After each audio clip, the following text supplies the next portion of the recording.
Tito capítulo 2, versículo 13, dice el apóstol Pablo: aguardamos la bendita esperanza y la manifestación gloriosa de nuestro gran Dios y Salvador Jesucristo. Por la gracia y la bendición de nuestro Dios, estamos terminando una semana de actividades en este día viernes 21 de mayo. Tenemos este momento, esta oportunidad, este encuentro que llamamos En su presencia. Y quiero en este momento poder saludarte, enviarte un fuerte abrazo a la distancia, pero con un deseo intenso de que sea el Dios y Padre Todopoderoso el que te esté acompañando en este momento. Y que si tienes luchas, necesidades, angustia en tu corazón, puedas confiar en ese Dios que está presente en tu vida y que quiere caminar a tu lado.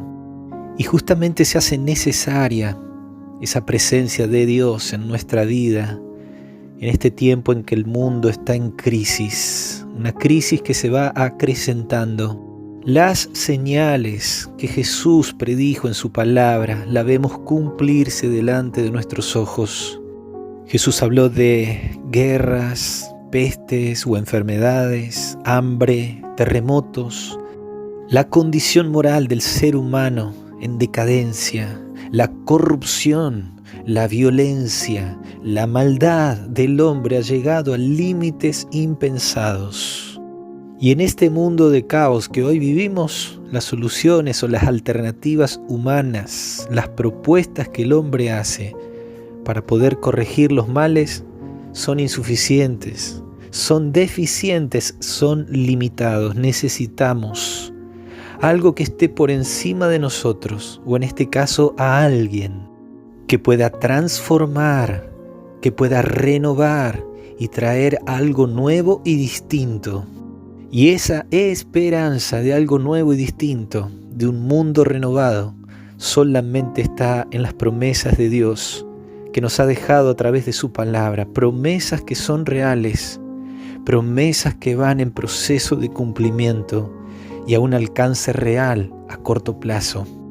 Aguardamos la bendita esperanza y la manifestación de nuestro gran Dios y Salvador Jesucristo, ha dicho el apóstol. La esperanza de la venida de Jesús, la esperanza que con Él viene el reino de los cielos, la esperanza de que en el reino de los cielos hay eternidad. Ya no hay muerte, ya no hay enfermedad, ya no hay dolor, solamente la dicha de gozarnos de las bendiciones de Dios en su presencia. Y es por ello que nuestra fe tiene que estar centrada en Cristo Jesús, aquel que siendo Dios se hizo hombre, se acercó al hombre para entender al hombre, para salvar al hombre, y muriendo en la cruz derrama su sangre, que por medio de ella nos limpia de todo pecado. Y para los seguidores de Jesús, para sus discípulos, aquellos que caminaron con Él, aquellos que le conocieron, la muerte de Jesús en la cruz fue algo inesperado, no era la idea que ellos tenían del Mesías. Pero aunque Jesús había mencionado que Él resucitaría al tercer día, no obstante no entendían cuál era el plan de Dios. Para ellos, su Señor, su Maestro, estaba muerto. Había tristeza, había llanto, había angustia, había desesperanza, como era el caso de nuestros dos personajes bíblicos de hoy. Dos caminantes, dos discípulos de Jesús, que en el mismo día de la resurrección, sin saber lo que había acontecido, dice que iban camino a una aldea llamada Emaús, allí en el libro de Lucas, capítulo 24, una aldea que estaba o distaba de Jerusalén apenas a unos 11 kilómetros, y allí iban caminando, tristes, hablando de lo que había acontecido en esos días. Y desde el versículo 15 en adelante se menciona que mientras ellos iban de camino, alguien también los empezó a acompañar en esa caminata, el mismo Jesús, pero dice que los ojos de ellos estaban velados, no lo conocieron. No es que era un propósito de Dios que no lo conocieran, sino que la tristeza, la angustia, no podían reconocer de que el mismo Jesús iba con ellos, el Jesús resucitado, y ellos no le conocían. La angustia en ocasiones no te hace ver que Jesús está a tu lado, que Jesús camina a tu lado. La necesidad, la desesperación hace que en ocasiones no te des cuenta de que el Dios del cielo está para contenerte, está para escucharte, está para ayudarte. Pero tus lágrimas, tu desesperación no te permite ver que Él está allí. Y así le pasó a estos caminantes. Y Jesús les dice: ¿qué charla es esta que ustedes van teniendo? ¿Y por qué están tristes? Jesús conoce cuando estás triste y vas caminando por la vida con esa tristeza. Y allí uno de ellos le dice: ¿tú eres el único forastero que no sabes lo que ha acontecido en estos días? Versículo 19, Jesús le dice: ¿qué cosas? Ellos le dijeron: de Jesús Nazareno, que fue varón profeta, poderoso en obras y en palabra de Dios y de todo el pueblo. Qué interesante, ellos dijeron que fue varón profeta. Ya para ellos había sido la experiencia con Jesús. Y a veces para nosotros también podemos decir: Jesús ya fue. Pero Jesús no tiene que ser el pasado, Jesús tiene que ser tu presente y tu futuro, porque Jesús es tu esperanza. Y estos dos discípulos le hablan a quien para ellos era un extraño, de lo que había pasado con Jesús y cómo los gobernantes y los principales sacerdotes lo habían entregado para ser crucificado. Verso 21 dice que ellos mencionaron: pero nosotros esperábamos que Él era el que había de redimir a Israel.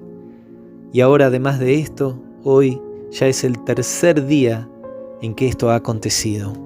Esta declaración del versículo 21 muestra y refleja las expectativas equivocadas del ser humano. Ellos dijeron: nosotros esperábamos. Ya no esperan, ya no tienen esperanza. Para ellos la esperanza murió allí en la cruz. Nosotros esperábamos que Él, el Mesías, el Cristo, era el que iba a redimir a Israel. La esperanza de ellos estaba centrada solamente en que Jesús iba a liberar a la nación de Israel, que iba a ser de ellos un reino por encima de todo reino, que los iba a liberar del imperio romano. Esa era la esperanza humana, pero no era el plan de Dios, porque el plan de Dios es mucho más amplio. El Mesías venía para redimir no solo a una nación, sino a todas las naciones. No venía para traer un reino terrenal, sino un reino celestial. Pero a veces nuestras esperanzas, que están enfocadas en Jesús, difieren de los planes de Él. A veces nuestra esperanza, lo que nosotros esperamos de Jesús, son conforme a nuestros propósitos egoístas. Y mi pregunta en este momento, mi querido amigo: ¿qué es lo que tú esperas de Jesús? ¿Lo que esperas de Jesús está conforme al plan de Él?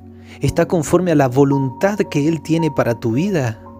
¿Qué esperas de Jesús? ¿Entiendes cuál es la esperanza que Él te da? No solamente de poder cuidarte, acompañarte, protegerte en este mundo de conflictos, sino que la esperanza de Él está mucho más allá de eso. Es más sublime, es más eterna, porque tiene que ver con una esperanza gloriosa que se va a concretar en su venida. Y a su venida Él quiere verte preparado para vivir contigo en el reino de los cielos, porque aguardamos la esperanza bendita, la manifestación gloriosa de nuestro gran Dios y Salvador Jesucristo. Esa es la esperanza que nosotros tenemos que anhelar y por la cual tenemos que trabajar, preparándonos cada día para que a la venida de nuestro amado Jesús podamos abrazarlo y vivir con Él por la eternidad en su presencia gloriosa. Que Dios te bendiga, te dejo un fuerte abrazo y Dios mediante nos encontramos mañana para seguir compartiendo juntos palabra de Dios.